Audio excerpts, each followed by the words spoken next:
Kalian pernah kepikiran nggak sih gimana caranya seorang pahlawan fiksi bisa ngakalin kematian?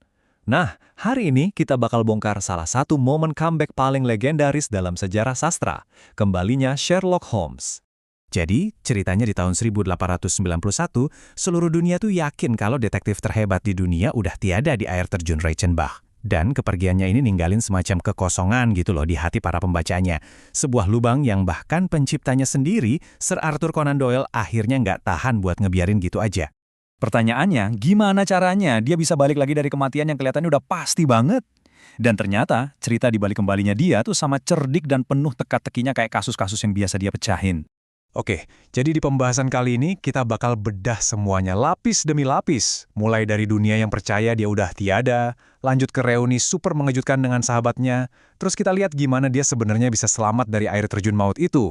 Dan terakhir, kita akan saksikan jebakan super jenius yang dia siapin buat musuh terakhirnya. Oke, kita mulai dari bagian pertama ya. Coba kita bayangin dulu dunia tanpa Sherlock Holmes. Selama 3 tahun, London rasanya beda. Dan muncul satu kasus kejahatan baru yang bikin semua orang bingung, kayak sengaja nungguin sang detektif buat balik lagi.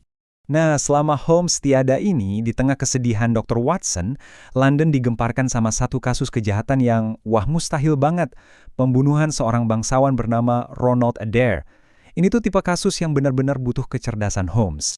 Coba dibayangin situasinya, korban ditembak di ruang kerja yang dikunci dari dalam, jendelanya ketinggian buat dipanjat, nggak ada jejak, nggak ada senjata, bahkan nggak ada satu orang pun yang dengar suara tembakan.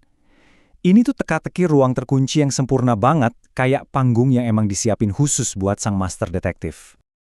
Tapi, kasus Adair ini ternyata bukan cuma sekedar teka-teki biasa loh.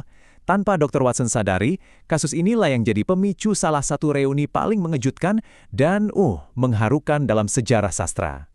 Semuanya dimulai dari 2 pertemuan aneh. Pertama, di jalan, Dr. Watson nggak sengaja nabrak seorang kolektor buku tua yang bungkuk. Nggak lama kemudian, pria misterius yang sama tiba-tiba muncul di ruang kerja Watson, nawarin buku-buku bekas. Watson tuh cuma palingin kepala sebentar aja, ngeliat rak bukunya. Dan pas dia nengok lagi, penyamaran itu udah lepas. Di depannya, sambil senyum khas, udah berdiri Sherlock Holmes. Kalian bisa bayangin nggak sih syoknya kayak apa? Sahabat yang udah dia tangisi selama 3 tahun, sekarang ada di hadapannya. Saking luar biasanya momen itu, Dr. Watson, si pria tegar itu, untuk pertama dan terakhir kalinya seumur hidupnya, pingsan. Nah, ini kan langsung bikin kita mikir. Pertanyaan terbesarnya, gimana caranya Holmes bisa selamat dari terjun maut di air terjun Reichenbach? Jawabannya, seperti biasa kalau soal Holmes, super logis, tapi juga mengejutkan. Dia emang nggak pernah jatuh. Jadi gini ceritanya, Holmes itu nggak pernah jatuh sama sekali. Pakai keahlian bela diri Jepang yang namanya Baritsu, dia justru yang ngelempar Moriarty ke jurang.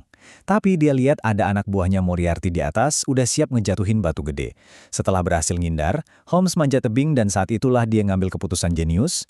Biar bisa ngalahin sisa-sisa jaringannya Moriarty, seluruh dunia, terutama musuh-musuhnya, harus percaya kalau Sherlock Holmes udah mati.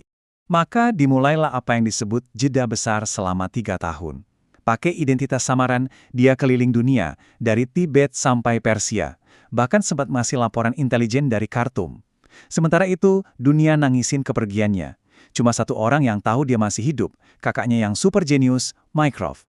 Oke, jadi pas Holmes balik ke London, itu bukan tanpa alasan. Dia nggak cuma balik buat ketemu Watson, tapi dia punya misi, masang perangkap buat sang macan, orang terakhir dan paling berbahaya dari gengnya Moriarty.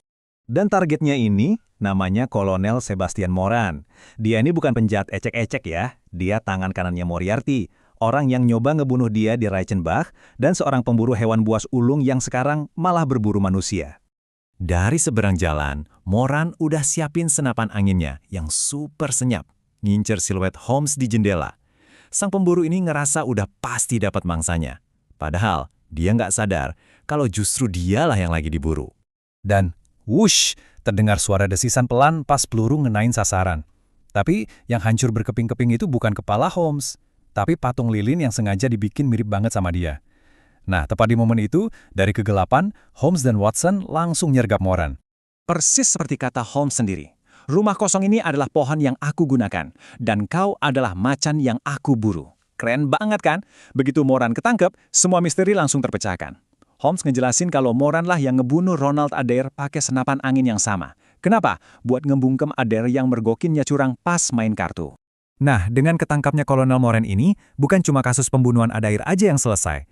Misi besar Holmes buat ngancurin total jaringan Moriarty akhirnya tuntas. Dan dengan ini, kembalinya dia benar-benar ngejadiin dia legenda abadi. Tapi, ada cerita menarik di balik ini semua. Kembalinya Holmes itu bukan murni ide dari penulisnya loh. Jadi, selama 3 tahun setelah Holmes dimatikan, para pembaca di seluruh dunia itu protes keras. Mereka bahkan pakai pita hitam di lengan sebagai tanda berkabung. Saking gedenya tekanan publik, Sir Arthur Conan Doyle akhirnya, nyerah dan mutusin buat ngehidupin lagi karakter ciptaannya yang paling disayang ini. Dan momen kebangkitan inilah yang ngubah segalanya. Sherlock Holmes itu bertransformasi. Dari yang tadinya cuma karakter detektif populer, jadi ikon budaya yang abadi, yang inspirasi film, buku, dan banyak detektif fiksi lainnya selama lebih dari seabad.